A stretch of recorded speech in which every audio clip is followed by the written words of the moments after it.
Yan, so what's up mga katropa? Yan, tayo po ngayon mag-i-injection sa ating rabbit. Ayan. Ito si yung ating kuligre. Ayan. Tingnan mo. Pakita niyo yung ating rabbit. Ayan. May sa may mata, may mangge. Ayan o.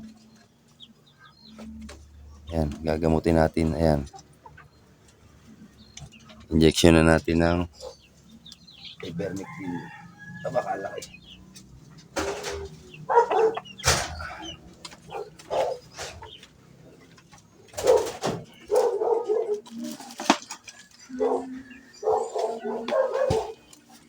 Yan.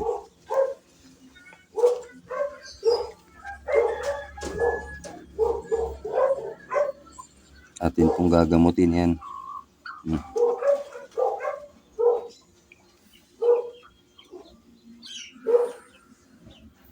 Ito po ang ating gagamiting gamot. Ayan. Ivermectin. Ivermectin solution for injection SC and anti-parasitic. Yan, SC po, di nila sa ilalim ng balat. Nakalimutan ko na po ang meaning, pero yun po ay pag SC ay sa ilalim ng balat dito. May video po tayo niyan. Yan, bago po ang gagamitin nating syringe, dapat po talaga ay laging bago. Gamot ay siguradong laging bago. Gamutin po natin ng ating rabbit, kawawa naman.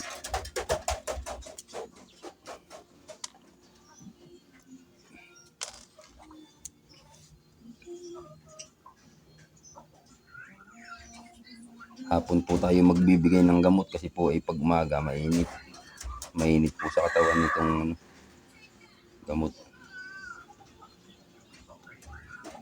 1 ml na po agad ang ibibigay natin. Ayan, malapot po ang gamot.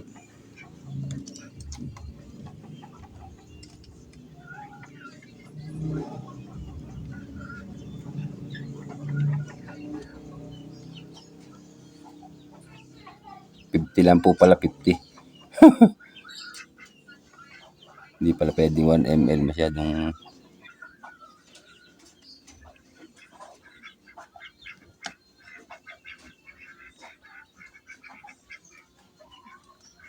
yan, napakataba po ng ating rabbit. Oh, napakalaki kahit may mangge.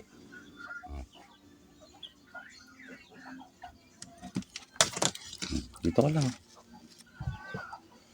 Yan lang, gagamutin natin yung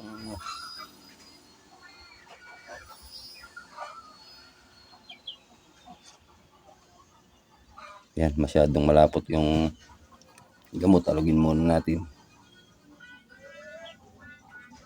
Hindi mahigop. Sa ilalim po tayo ng balat, sa may batok na parte tayo po magtutundo. Magbibigay ng magi-inject ng gamot. Kasi po sa hita ay hindi na masyadong makunat na. Hindi nakakayanin pagka po medyo matanda na. Ayan, nakakayat ka pa sa pader, ha. Ayaw tumulo ng ating masali.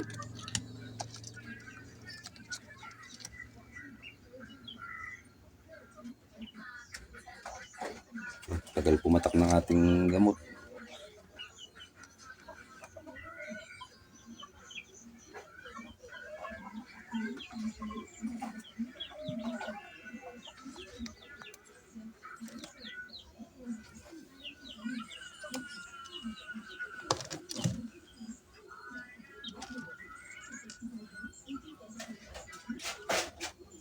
Yan, 50 lang po pala ating gagamitin.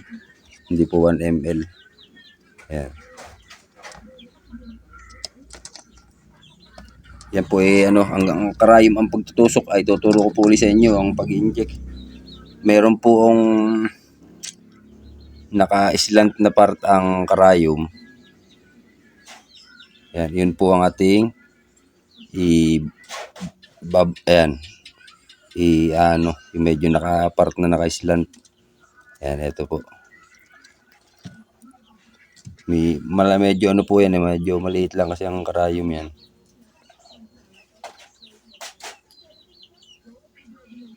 Yan, dito po natin i-injectan sa may parting ito.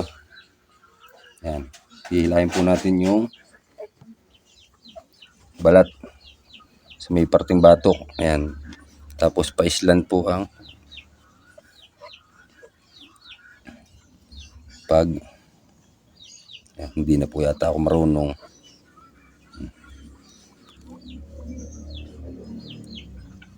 Yan, lang malikot po, ingat po tayo sa paggamit, at pag pumalikot ang rabbit dapat po ikalmado lang, baka po sa atin mapatusok ang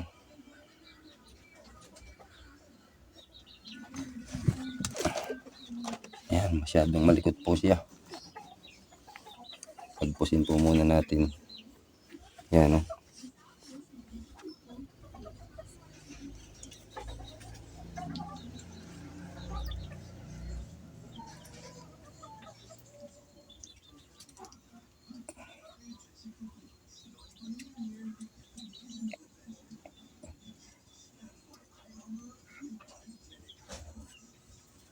Yan. Tapos imamassage po natin yung part kung saan natin siya ininjeka ng gamot para po hindi mamumuo po kasi ang gamot pag hindi minasahe. Yan, mamasa-masahihin po natin para po kumalat agad yung gamot sa kanyang katawan. Yung method po na ginamit natin ay medyo matagal umepekto, at mga 24 hours po siguro, kaysa po dun sa rekta sa laman. Medyo may edad na po itong ating rabbit. Siguro po ito ay mga 1 taon na mahigit. Kaya po hindi na nakakayanin pag sa hita. Kasi po medyo matigas na ang kanyang balat at saka laman. Yan po, yung mga ilang araw lang ay makikita natin ay matutuyo na yan. Oh. Gawa din po siguro ng sipon na yan, nagmumuta. Yan. Tapos pagka gamit po natin ito, itapon na po. Isang gamit lang po isang gamit ang ating mga gagawa po ulit tayo ng video sa susunod na pagkapapakita po natin kung gumaling na. Ito po, ibibigyan pa natin na isa pang dose. Yan. Masama-masahihin lang po natin. Yan. Ito po ang ating ginamit na gamot. Maliit lang po ang ating nabiling gamot ngayon. Kasi po medyo kapos tayo sa budget para sa malaking gamot. Yan. Ito po ang itsura niya ngayon ng ating rabbit. Yan ang itsura niya nung bago po natin gamutin. Papakita ko po yung magiging resulta ng ngayong nabigyan na natin siya ng gamot. Yan. Napakalaki po niyan. No? Yan po kung tutuusin dapat ipayat. Gawa ng pero siya po ay mataba.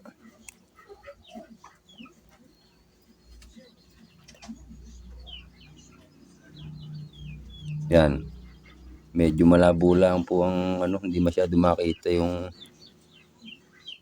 yan, yung part na yan po ang yung medyo naka-slant, yung pinakatulis ng karayom. Yun po ang ating tutusok din ng pa-slant kung anong tsura nung is pagkaka-slant ng karayom. Hindi po natin siya itutusok ng diretso, pa-slant din po kasi po baka po may tamaan dito sa part ng rabbit na sensitive, baka po hindi gumaling ang ating rabbit at baka po matuluyan ibis na gumaling. Yan. Masama-masahin lang po natin para kumalat mabuti yung gamot sa kanya tawan at tumalab na. Yan. Ito po ay anak ng PS100 at PS100. Yan. Kaya po siya malaki. Lobat lang po nga yung timbangan kaya hindi natin may pakita kung anong timbang niya. Pero palagay ko ito ay mga nasa 4 na kilo. Yan, ang pangalan ho nitong aking rabbit na ito ay si maldita. Dahil ho ito'y pagbuntis, ay nako, ay parang tao. Parang tao yan, moody. Minsan bigla kayong kakalmutin. Yan. Malaki na ho ang ano niya, no? Julap. Oh. Yan. Yung baba niya. Laylay na. Yan. Yan mga tropa, ngayon lang po ulit tayo nakakapag-vlog. Yan, sana po ay kayo may konting natutunan sa ating video para sa araw na ito. Maraming pong salamat sa inyong panonood. Ingat po tayong lahat. God bless. Bye.